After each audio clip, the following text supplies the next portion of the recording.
যারা দুই নম্বর গুণ হচ্ছে অনিতাত, স্বামীর শুকরগুজারকারী নারী।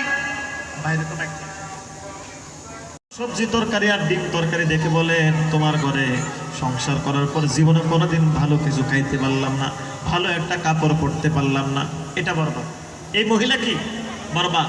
স্বামী ধনী হোক গরিব হোক যেমনই হোক স্বামীর শুকর আদায় করা দুই নম্বর গুণ।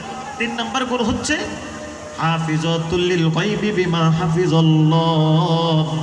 আল্লাহ বলেন স্বামীর যে আমানত আছে আমানতের হেফাজত করবে। আমানত কি? এক নম্বর, স্বামী প্রবাসে আছে, টাকা পাঠাচ্ছে, এই টাকাগুলা আমানত করা, হেফাজত করা, এটা কাউকে না দেওয়া, স্বামীর সম্পদ ধরে রাখা।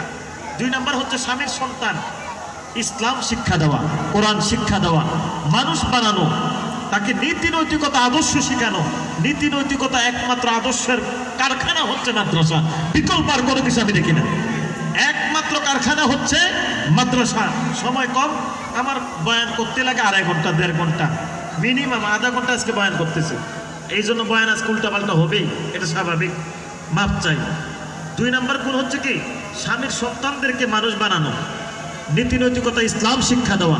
তিন নম্বর গুণ হচ্ছে স্বামীর জন্য যে একটা ইজ্জত আছে, এই ইজ্জত স্বামীর জন্য হেফাজত করা, অন্য কোনো পুরুষকে দেওয়া হারাম হারাম। এই তিনটা গুণ যে মহিলার কাছে থাকবে ওই মহিলা সফল, ওই মহিলার গর্ভে যত সন্তান হবে সব সন্তান সফল হবে। সুবহানাল্লাহ।